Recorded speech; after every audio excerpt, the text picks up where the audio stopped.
reading Brian's Winter by Gary Paulsen, and today we are reading through chapter 8. He awakened when he had slept enough and looked out of the shelter by cracking the door. It was cold and low and gray and rainy, a dismal rain, much like the one that had lasted so long earlier in the fall, and he kindled the fire with dry wood he'd set aside the night before when he'd seen the clouds moving in. Soon the inside of the shelter was cheery and warm, the smoke working its way out of the hole at the top, and he wished he'd thought to bring water in the night before, and also wished he didn't have to do what he had to do now. But he couldn't fight it, and at last he pulled himself out of the bag, grabbed the hatchet and the largest aluminum pot, and plunged out into the rain.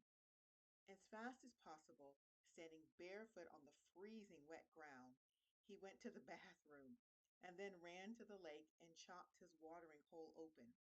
It had frozen thinly overnight, and filled the pan and ran back to the shelter. He slid the door back in place and put the pot on the fire and dropped a piece of venison into it to make a breakfast stew. The meat was getting low.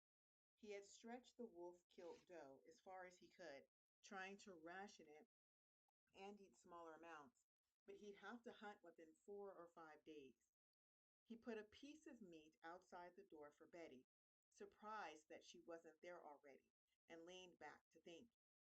In the past few days, it had become colder.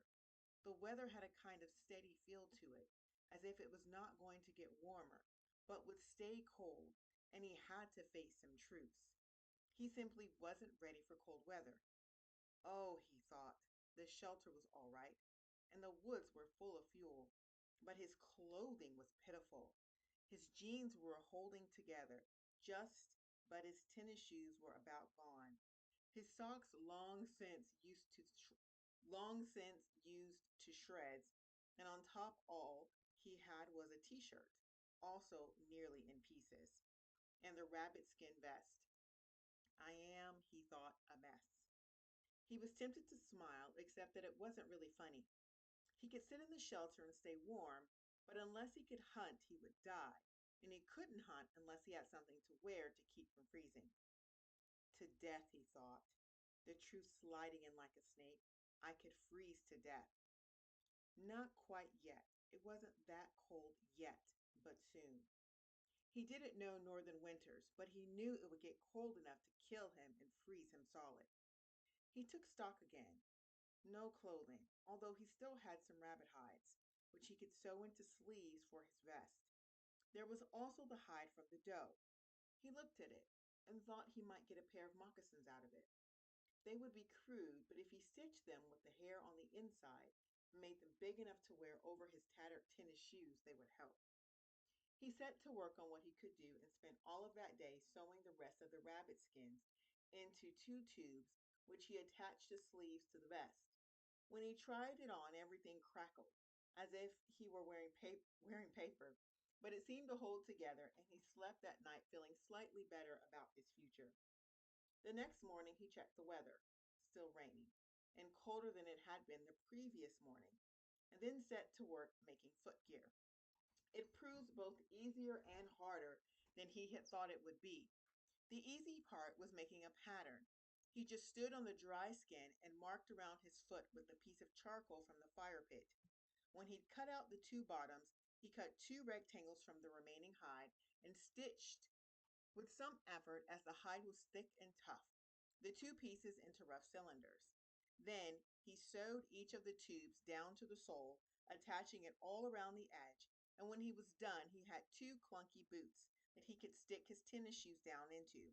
With the hair on the inside, they felt warm the minute he stuck his feet into them. He used the last bits of hide to cut 2 strips to use for lacing to pull the tops of the cylinders tight to his legs. They hit about mid-calf, and it was here he learned how to soften leather. The deer hide was dried, and working with it was about like working with thin wood. It had no give and was brittle and hard and very, very tough.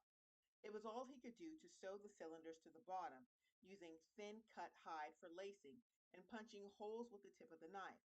but the two straps that went around the top had to be soft enough to tie off. He thought of using the fishing line for thread, but didn't want to waste it. Then he found that by working the leather, first between his fingers and then by pulling it over a piece of wood that stuck out on the wall, he could soften it. It never got truly soft and supple like tan deer hide, but it was workable and got the job done.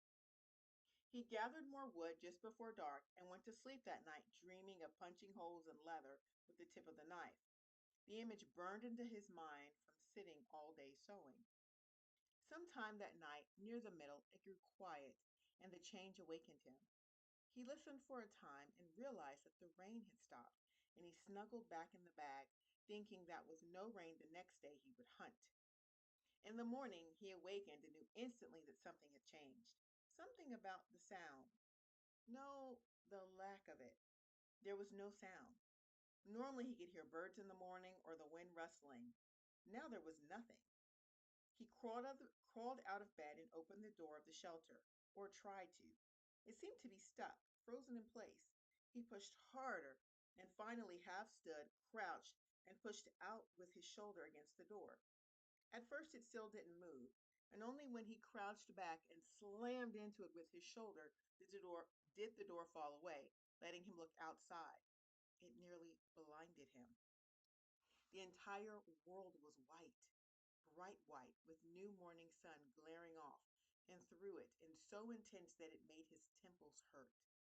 Snow had fallen in the night, soft, large flakes, nearly 4 inches deep everywhere, on limbs, logs, the ground, and the lake ice, all over, and even 4 inches.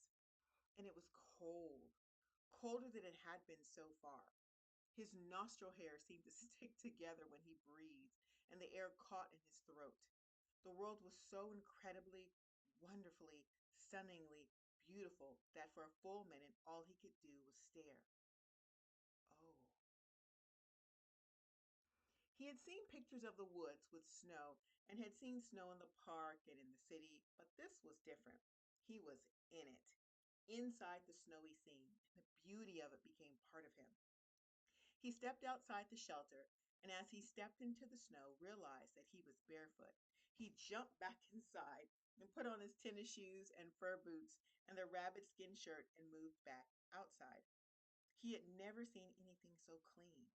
Because it was all new, there wasn't a mark, not a track in the surface of the snow, and he took 4 or 5 paces just to look back at his tracks. It's like a Bigfoot, he said out aloud, and indeed the boots left a large rounded hole for a footprint. He moved around, did his toilet, drawing a picture in the snow when he did it. Oh my goodness. And was amazed how well the boots worked, kept his feet warm and comfortable. As he came close to the shelter, he saw a mouse appear almost magically out of the snow, run across the surface for 3 feet, and then dive under again. Brian moved to where the mouse had run and studied its tracks. Little dots in a parallel line, with a small line in the middle where the tail dragged. But clean, he thought, and neat, and so easy to see and follow in everything. Everything that moved in the woods would leave tracks, would be easy to see, would be easy to follow, would be much easier to hunt. He still had some venison left, but he decided to hunt. Because the snow was new and he'd never hunted in snow, because the sun was bright and fresh, because his clothing seemed to work, he decided to hunt. And it was in this way that he found the moose. That was the end of chapter 8 in Brian's Winter by Gary Paulsen.